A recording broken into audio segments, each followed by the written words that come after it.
महर्षि वेद व्यास ने 18 मुख्य पुराणों की रचना की, जिसके माध्यम से हिंदू सनातन धर्म का ज्ञान कहानियों और आसान भाषा के रूप में हम तक पहुंच सके।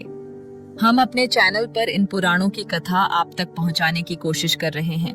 हम उम्मीद करते हैं आप हमारा सहयोग करेंगे। इसी कड़ी में आज हम आरंभ कर रहे हैं देवों के देव महादेव की महिमा का गुणगान करने वाले श्री शिव महापुराण का। तो चलिए शुरू करते हैं शिव पुराण कथा।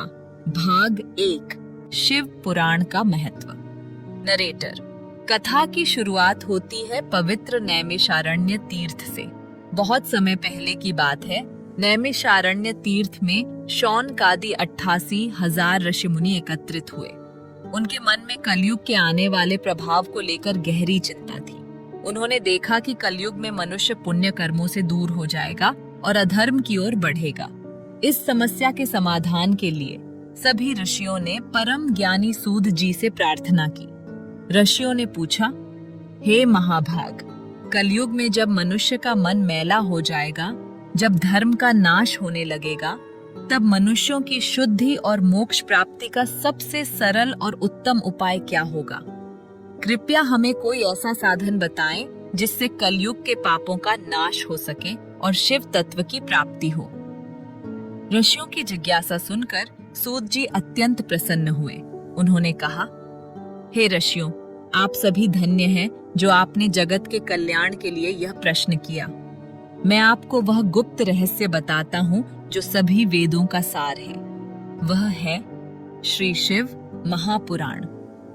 सूत जी ने आगे बताया कि शिव पुराण स्वयं भगवान शिव द्वारा ही प्रकट किया गया है। आरंभ में यह बहुत विशाल था, जिसमें 100 करोड़ श्लोक थे, लेकिन बाद में महर्षि वेद व्यास जी ने इसे संक्षिप्त करके 24,000 श्लोकों में हमारे लिए संकलित किया। शिव पुराण केवल एक किताब नहीं है, बल्कि यह साक्षात भगवान शिव का ही स्वरूप माना जाता है। सूत जी कहते हैं कि कलयुग में जो व्यक्ति श्रद्धा पूर्वक शिव पुराण की कथा सुनता है या पढ़ता है, वह जीवन मृत्यु के चक्र से मुक्त हो जाता है। शिव पुराण में 7 खंड हैं, जिनमें विद्येश्वर संहिता और रुद्र संहिता प्रमुख हैं। इसमें भगवान शिव के निराकार और साकार दोनों रूपों का वर्णन है। तो दोस्तों, यह थी शिव पुराण की पृष्ठभूमि।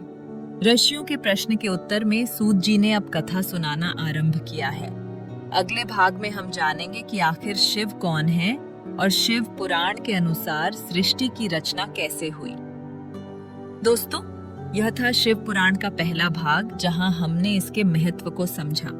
अगर आप भी भगवान शिव के भक्त हैं और इस पूरी श्रृंखला का हिस्सा बनना चाहते हैं, तो कमेंट बॉक्स में हर हर महादेव जरूर लिखें।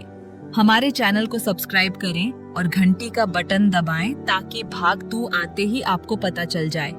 तब तक के लिए नमः शिवाय।